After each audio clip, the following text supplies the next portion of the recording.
上一次的前几个我们做的特辑嘛，讨论的就是说 poker 的这个文化，玩家特别喜欢有这些 prop bet， 赛外的额外的加注，比如说是另外额外的赌注，应该这么说吧？对，就是不是在牌桌打 poker 的赌注，是另外的一些有趣的一些事情，比如说今年的 WSOP 刚开始没多久嘛，今年因为疫情，所以10月1号开始嘛，然后他们这些玩家特别喜欢做这些 prop bet， 就是让局比较有趣啊，在牌桌上时候去讨论这些 prop bet 啊，比如说比赛谁先出局的话，就谁输了嘛，对不对？可能要多给钱，然后有时候会一群朋友有这个 prop bet， 比如说我跟另外3个玩家，谁先出局就谁要多出钱这样子，然后到最后谁活到最后的话，他赢全部的人的钱。但是这个东西是自己朋友之间说好的吗？还是说有一个特别的一个地方会去承认你的这一个赌的东西？朋友之间的那个是没有那么正式的，是他们自己答应。对，但是你说的那个叫 sports book， Las Vegas 很多 sports 就是球赛嘛，对不对？所以这个名字从那边来的，因为通常去 bet 这些东西都是赌这些球赛的分数啊，这些像说美国最火的，他们人家喜欢做这些 prop bet 的，就是像拳击，像之前有那个 Floyd Mayweather， 还有那个 Conor McGregor， 对，他们两个那个时候是最大的。最多人去赌的这个东西，就是这个算是全世界都在赌的事情啊。是，每一次有时候都会有这种全世界的。对，因为刚好那个时候他们两个都很强嘛，对不对？然后两个都很喜欢说一些垃圾话嘛，对，所以就是很有趣。然后超多人有去赌这个东西。然后你有去赌这个吗？那时候好像有赌很小的。我那时候是赌好像几百块这样子，只是好玩，但是我没有像我朋友有赌好几万美金这样子，就是看谁会赢。那你有赌赢吗？我那时候是选 Floyd Mayweather，对，我那时候是赢，我那时候是赢。我记得你之前有跟我讲过，你们还会赌，就是谁会赢这个总统的事情。是，尤其是在 poker 世界的玩家会特别去喜欢赌这个，因为这是影响到每个人嘛，每个人都会去关注这个，然后他们都有自己的想法，希望谁会当总统的人嘛。像那时候是 Trump 跟 Biden 嘛，他们下特别多。我们上次在 Hustler 的这个直播区，就是刚好他们就在讨论这个 Gary 跟 Nick 那时候就在讲这些总统的这个 prop bet。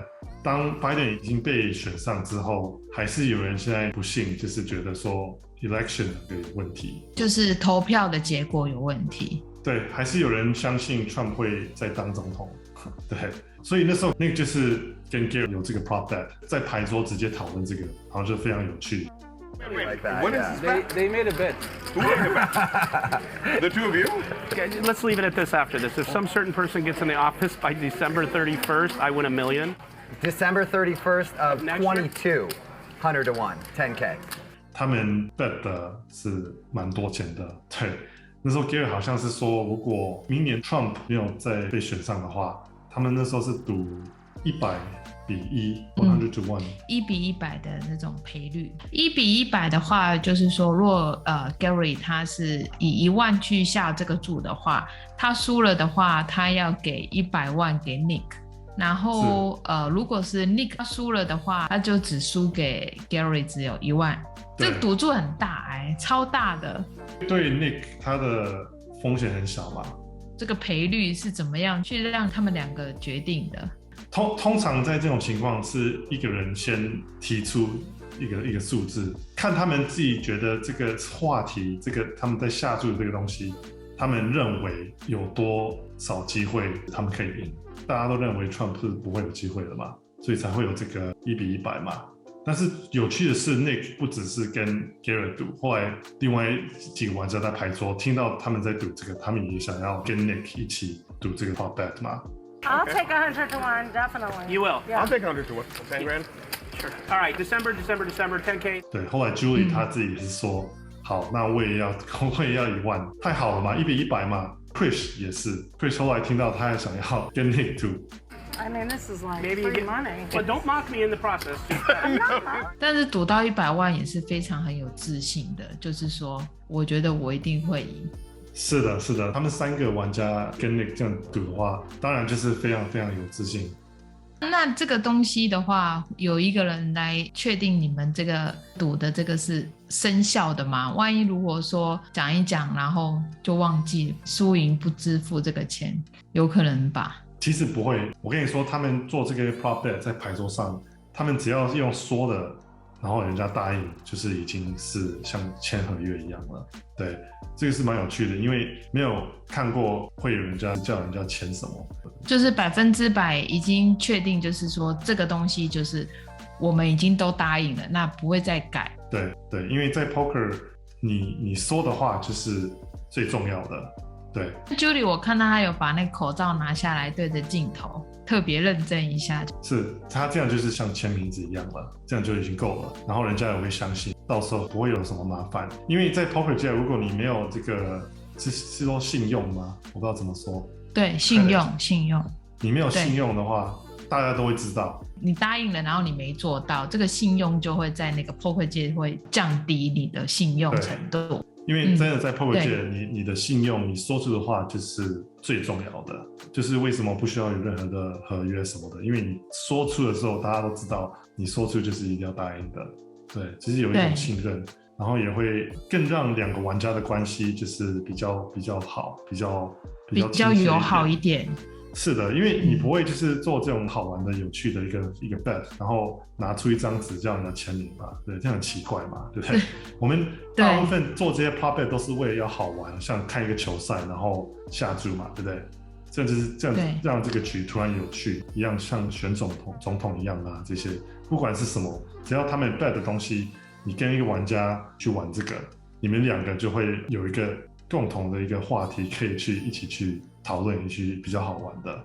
所以就是大家在玩的时候，可能大家就会一直讲一些很多话，可是就是有趣的赌的东西，有可能是讲一些无关紧要的事情，然后一边赌，对吧？对。听你这么讲的话，我觉得在 poker 圈的时候，其实是你的脸跟你的信用是非常非常的重要，因为一进到赌场，你就是刷这个脸。对对对，这是非常好的一种说法。对，你的脸就是你的信用。对，因为我们的 poker 圈其实算是蛮小的，对，虽然很多玩家，但是你去打什么比赛啊，你去什么局啊，你会遇到的人都是一样这些人，所以你的信用是非常重要的。对不对？如果你欠很多人钱啊，然后你都没有完成你答应的啊，慢慢的之后就是没有人会信任你，没有人会想要跟你有其他的关系了。说到刚刚那个 prop bet， 好像算是比较有名的几年前的一个 prop bet， 就是那个 Dan Bilzerian 嘛，他那时候就是跟人家赌说他可以从 Las Vegas 骑脚踏车到洛杉矶。那个时候是真的假的？对，那时候我有看到新闻，他真的好像花了很久的时间先去训练，然后后来他真的是从 Las Vegas 骑脚踏车到洛杉矶去。对，花多久时间？真的是一天这样子吗？一天骑过去吗？他们下注的是说他要在48小时，就2天嘛，2天之内的时间要完成，然后他那时候真的完成了，好像那是30几小时。他就完成了，好厉害哦！那他赢了这个有多少钱吗？好像有超过100万美金，很厉害，这个赌注很值得去玩这个游戏，一定要值得啊，要不然他干嘛答应，对不对？不容易嘛，骑2天呢，骑2天这可以休息，但是就是要2天之内要完成嘛。然后他之前还有去练习很多，对，他训练很久嘛，然后好像花很多钱去准备这个挑战。对，还有另外一个蛮有名的一个在 poker 界的 prop bet， 就是那时候几年前也是有2个玩家，他那时候是赌说一个玩家不能在一个黑暗的一个厕所锁在里面，然后他们那时候是赌30天都不能出来，有一直在里面，然后没有任何人陪他。那他这个赌注有多少？10万美金，对，还是算很多啦。但是我觉得对这个 bet 来说的话，我觉得算很少。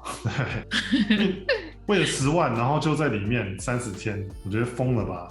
是听说在黑暗的地方，可能精神上也会有问题，会很容易出问题。是啊，一定会的啊，没有任何人可以给你说话，然后你也看不见什么东西，然后你就是一个人，一定会有很多心理的这个部分的会开始有出一些问题嘛。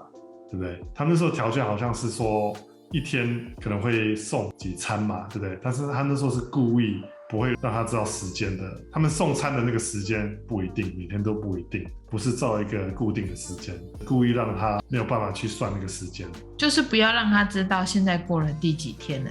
对，这个才是最难的部分，对不对？如果你知道说已经过了7天8天，你自然会比较有能力完成嘛。对。但是如果你不知道是第几天的话，那真的是非常难，因为会疯掉嘛，对不对？你不知道是第7天还是第12天。对，就是心里面会去算倒数，哎呀，我现在还剩下10天啊，我可能还剩下2天，就心里面就有这个准备，就感觉时间过得就不会那么的久。对，所以我觉得做这个事情是非常不容易的，然后你的心理的部分是要非常非常非常强的，才可以去接受这个挑战嘛。然后听说他那时候里面是没有任何电视，没有任何电话，什么都没有，它只有运动的一些东西，然后跟马桶。对，一个马桶，当然是可以洗澡嘛，对不对？然后也有冰箱，但是冰箱是没有灯的。那他不就都要用摸的吗？对啊，他就要摸的去找冰箱。厕所很小啦，他应该就是很快就可以适应，知道说东西都在哪里嘛，对不对？如果是你的话，要花多少钱才能让你去在厕所住30天？没有任何的数字。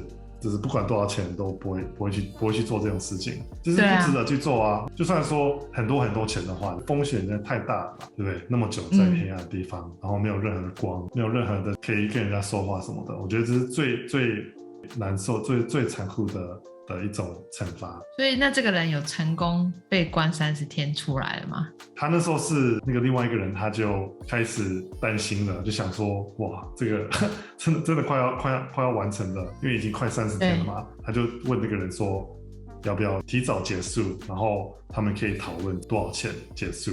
对，所以那时候那个人就接受说好，好像是第20天他就提早出来了，但是还是拿到6万多。其实剩下这10天的话，我觉得是我应该会拼了命把它撑下去，拿到10万，因为都已经做了，就是啊，但是说不定可能关在里面已经快受不了了，对不对？也是啊，也是，嘴巴讲的都比较容易。